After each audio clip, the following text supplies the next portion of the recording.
It's the people who lie. How to read a room like an investigator.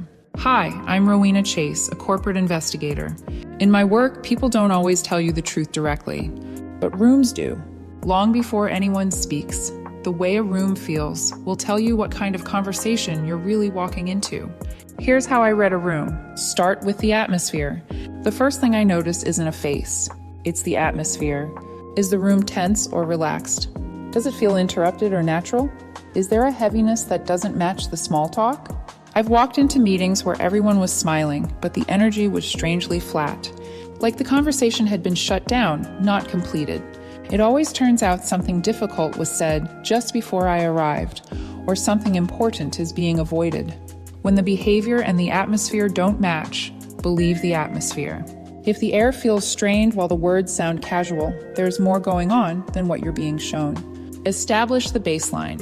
Every group has a baseline, a normal state.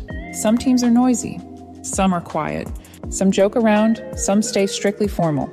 So when I walk into a room, I'm not asking, are they formal or relaxed?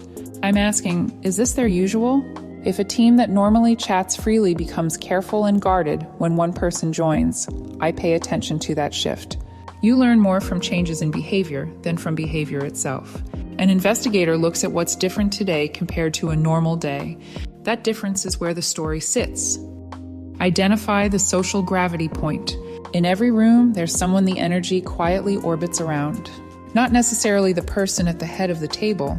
Sometimes it's the person everyone respects. Sometimes it's the one everyone fears. Sometimes it's the person who says very little but whose reactions everyone watches. In an investigation setting, I look for who people glance at before they answer, or whose body language they mirror. Influence doesn't always match job titles or labels. If you can spot who holds the real emotional gravity in the room, you'll understand why certain people stay quiet, why others overcompensate, and why some topics never get raised. Use silence as data. People can prepare what they want to say. Very few prepare how they'll handle silence. In interviews, I've learned that the few seconds of silence after a difficult question are more revealing than the answer itself. When there's a pause, I watch who becomes restless, who avoids eye contact, who rushes to fill the gap, and who stays calm. Sometimes the person who talks the most is not the one under the most pressure. The one who suddenly goes quiet might be. Silence exposes tension, loyalty, and fear more honestly than words. Look for alignment and misalignment. Rooms show you who is aligned and who is not, without anybody saying it. Alignment looks like natural interaction. People facing each other, relaxed posture, easy eye contact, shared small reactions. Misalignment looks like forced politeness. People sitting farther apart than they need to, avoiding turning toward each other, or becoming overly formal around one specific person. I've seen project teams where two key people sit at opposite ends of the table and never address each other directly. You can see the fracture in the way the room arranges itself. If the room is divided in posture, distance, or eye contact, that division usually has a history.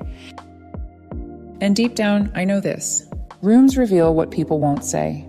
If you want to read a room the way an investigator does, ask yourself, what does the atmosphere tell me that the words don't? What changed when certain people walked in?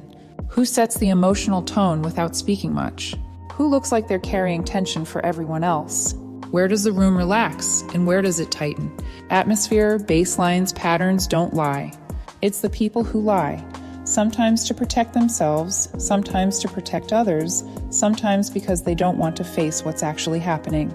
Stop taking everything at face value, and you'll see more clarity in offices, in relationships, and in any space you walk into.